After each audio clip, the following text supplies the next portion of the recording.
കൂടുതൽ ടെക് വീഡിയോകൾക്കായി ഈ ചാനൽ സബ്സ്ക്രൈബ് ചെയ്യൂ. ചാനൽ അപ്ഡേറ്റ്സ് അപ്പോൾ തന്നെ അറിയാൻ വേണ്ടി ബെൽ ഐക്കൺ ക്ലിക്ക് ചെയ്യൂ. Hi all, welcome to tech Malayalam. Tech മലയാളത്തിലൂടെ ഇന്ന് നമ്മൾ സംസാരിക്കാൻ വേണ്ടി പോകുന്നത് നോക്കിയയുടെ ഏറ്റവും ലേറ്റസ്റ്റ് ഫോൺ ലോഞ്ച് ചെയ്തിട്ടുണ്ട്, അതിൻ്റെ ഡീറ്റെയിൽസ് ആണ്. ചൈനയിൽ കഴിഞ്ഞ ദിവസം നോക്കിയ X7 എന്ന് പറഞ്ഞ മോഡൽ, എക്സ് സീരീസിലുള്ള മോഡലാണ്, അത് ലോഞ്ചായി. അതിൻ്റെ ഒരു മിഡ് റേഞ്ചിലുള്ള ഫോണാണെങ്കിൽ കൂടിയും അതിൻ്റെ പ്രൈസിങ്ങും ഫീച്ചേഴ്സും വളരെ സ്പെഷ്യൽ ആയതുകൊണ്ടാണ് ഇന്നത്തെ വീഡിയോയിൽ നമ്മൾ ആ ഒരു ഫോണിൻ്റെ ഡീറ്റെയിൽസ് ഉൾപ്പെടുത്തിയിരിക്കുന്നത്. ഷിയോമി, ഹുവാവേ തുടങ്ങിയിട്ടുള്ള ബ്രാൻഡ്സ് വളരെ വില കുറഞ്ഞ രീതിയിൽ അല്ലെങ്കിൽ നല്ല പ്രൈസിങ്ങിൽ നല്ല ഫീച്ചേഴ്സ് ഉള്ള ഫോൺസ് കൊണ്ടുവരാറുണ്ട്. അപ്പോൾ ഈ ഒരു ഗണത്തിലേക്കാണ് നോക്കിയ എന്ന് പറയുന്ന വളരെ ബ്രാൻഡഡ് ആയിട്ടുള്ള ഒരു കമ്പനിയുടെ ലേറ്റസ്റ്റ് മോഡൽ ഫോൺ വരുന്നത്. പ്രൈസിങ്ങും വളരെ നല്ലതാണ്, അതേപോലെ ഫീച്ചേഴ്സും അടിപൊളിയാണ്. എടുത്തു പറയേണ്ട നോക്കിയ X7 ഒരു ഫീച്ചർ എന്ന് പറയുന്നത് സ്നാപ്ഡ്രാഗൺ 710 ആണ് ഇതിൽ യൂസ് ചെയ്തത് എന്നുള്ളത്. സ്നാപ്ഡ്രാഗൺ 660 എല്ലാവർക്കും ഇഷ്ടപ്പെടുന്ന അല്ലെങ്കിൽ നല്ല പെർഫോമൻസ് ഉള്ള ഒരു പ്രോസസ്സറാണ്. അതിൻ്റെ തൊട്ട് മുകളിൽ നിൽക്കുന്ന സ്നാപ്ഡ്രാഗൺ 710 ആണ് ഈ ഒരു മോഡലിൽ നോക്കിയ കൊണ്ടുവന്നിരിക്കുന്നത്. പിന്നുള്ള സ്പെഷ്യാലിറ്റി അതിൻ്റെ ഡിസ്പ്ലേ ആണ്. HDR വീഡിയോ പ്ലേബാക്ക് സപ്പോർട്ട് ചെയ്യുന്ന ഡിസ്പ്ലേ ആണ് ഈ ഫോണിലുള്ളത്. 6.18 ആണ് ഡിസ്പ്ലേയുടെ സൈസ് വരുന്നത്. ക്യാമറയുടെ ഡീറ്റെയിൽസും വളരെ സ്പെഷ്യലാണ്. ഡ്യുവൽ ക്യാമറയാണ് ബാക്കിൽ വരുന്നത്. 12 മെഗാ പിക്സലിൻ്റെ ഒരു മെയിൻ സെൻസറും 13 മെഗാ പിക്സലിൻ്റെ ഒരു സെക്കൻഡറി സെൻസറുമാണുള്ളത്. ഫ്രണ്ട് ക്യാമറ 20 മെഗാ പിക്സലാണ് വരുന്നത്.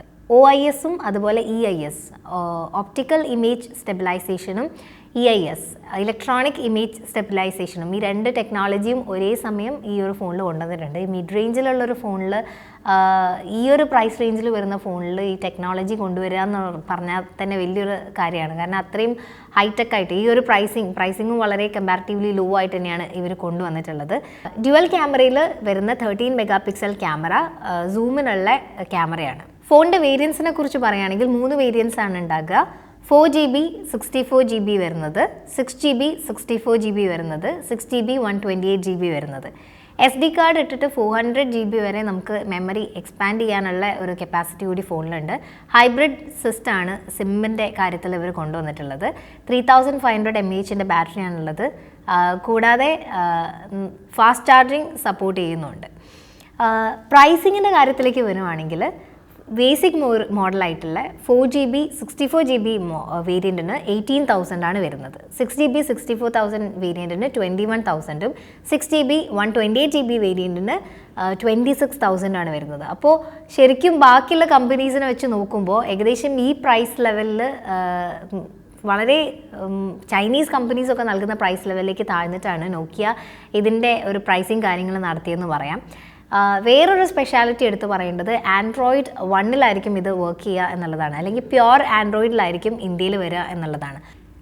ലാസ്റ്റ് ഇയറിൽ നോക്കിയ കൊണ്ടുവന്ന 7+, അത് 660 ആയിരുന്നു അതിൻ്റെ പ്രോസസ്സർ. 25,000 പ്രൈസ് റേഞ്ചിലാണ് ഇറങ്ങിയത്. ശരിക്കും ഇത് 710 ആണ്, ഇതിൻ്റെ സ്നാപ്ഡ്രാഗൺ 710ലാണ് ഇത് വർക്ക് ചെയ്യുന്നത്. അപ്പോൾ പ്രോസസ്സർ വെച്ച് കമ്പയർ ചെയ്യുമ്പോൾ പോലും ഇതിൻ്റെ ഫീച്ചേഴ്സ് വെച്ച് കമ്പയർ ചെയ്യുമ്പോഴും കുറച്ചുകൂടി മുന്നിൽ നിൽക്കുന്ന ഒരു മോഡലാണ് ഇപ്പോൾ ലേറ്റസ്റ്റ് കൊണ്ടുവരുന്നത്. അപ്പോൾ പ്രൈസിങ്ങിൽ അതിനേക്കാളും കുറച്ച് താഴെയാണ് പ്രൈസ് ചെയ്തിട്ടുള്ളത് എന്നുള്ളത് ഒരു പ്രത്യേകതയാണ്. അപ്പോൾ Android 1 വർക്ക് ചെയ്യുന്നത്. പ്യുവർ ആൻഡ്രോയിഡ് എക്സ്പീരിയൻസ് ഇഷ്ടപ്പെടുന്ന ആൾക്കാർക്ക് വളരെ ഇഷ്ടപ്പെടാവുന്ന ഒരു മോഡലായിരിക്കും ഈ ഒരു X7 എന്ന് പറയുന്ന നോക്കിയയുടെ ലേറ്റസ്റ്റ് മോഡൽ. ഇപ്പോൾ ഇന്ത്യയിൽ ഇത് കൊണ്ടുവരികയാണെങ്കിൽ ഈ ഒരു പ്രൈസ് റേഞ്ചിൽ തന്നെയാണ് അവർ അവതരിപ്പിക്കുന്നതെങ്കിൽ തീർച്ചയായിട്ടും ബാക്കിയുള്ള മോഡൽസിനെ കവച്ചു വെക്കുന്ന പെർഫോമൻസും ഫീച്ചേഴ്സും പ്രൈസിങ്ങും ആയതുകൊണ്ട് തന്നെ എല്ലാവർക്കും ഇഷ്ടപ്പെടുന്ന ഒരു മോഡലായിട്ട് ഈ ഒരു നോക്കിയ X7 മാറും എന്നുള്ള കാര്യത്തിൽ സംശയമില്ല.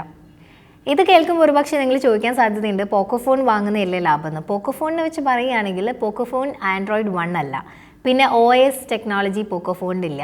ഇപ്പോൾ ഏറ്റവും കൂടുതൽ കേട്ടുകൊണ്ട് വരുന്നത് പോക്കോ ഫോണിൻ്റെ ഡിസ്പ്ലേക്ക് കംപ്ലയിൻറ്റ് വരുന്നു എന്നുള്ള ഒരു കാര്യമുണ്ട്. അതുകൂടാതെ അവരുടെ MIUI സ്കിന്നിൽ ഇപ്പോൾ ആഡുകൾ വന്നുകൊണ്ടിരിക്കുകയാണ്. അഡ്വർടൈസ്മെൻറ്റ്സ് അവരുടെ ഫോണിൽ തന്നെ ഇൻബിൽഡായിട്ട് വരുന്നു എന്നുള്ളൊരു ന്യൂസ് പലർക്കും വന്നു തുടങ്ങി. അത് ആ ഫോണിനോട്, ആ ബ്രാൻഡിനോടുള്ള ഇഷ്ടം ഒരു പൊടിക്ക് കുറച്ചിട്ടുണ്ട്. ഇതിപ്പോൾ Android 1 എക്സ്പീരിയൻസ് ആയതുകൊണ്ട് തന്നെ നോക്കിയയുടെ X7 എന്ന് പറഞ്ഞ ഫോൺ നമുക്ക് എല്ലാവർക്കും ഇഷ്ടപ്പെടും എന്നുള്ളതിൽ യാതൊരു സംശയവുമില്ല. ഇത് ഇന്ത്യയിൽ എന്ന് എത്തും എന്നുള്ളത് അറിയില്ല. എത്രയും പെട്ടെന്ന് തന്നെ അവർ ഗ്ലോബൽ ലോഞ്ചിന് തയ്യാറാകുന്നു എന്നാണ് കേൾക്കുന്നത്. അപ്പോൾ കൂടുതൽ ഡീറ്റെയിൽസ് വരുന്നവരെ നമുക്ക് വെയിറ്റ് ചെയ്യാം. ഈ ഫോൺ ഇന്ത്യയിലെത്തുമ്പോൾ നോക്കിയ X7 എന്നുള്ള പേര് മാറിയിട്ട് നോക്കിയ 7.1+ എന്നുള്ള പേരിലായിരിക്കും ഇറങ്ങുക. ഈ വീഡിയോ നമ്മളിവിടെ വൈൻഡപ്പ് ചെയ്യാണ്. മറ്റൊരു വീഡിയോയിൽ ടെക് മലയാളത്തിൽ കാണാം. അതുവരെ ബൈ.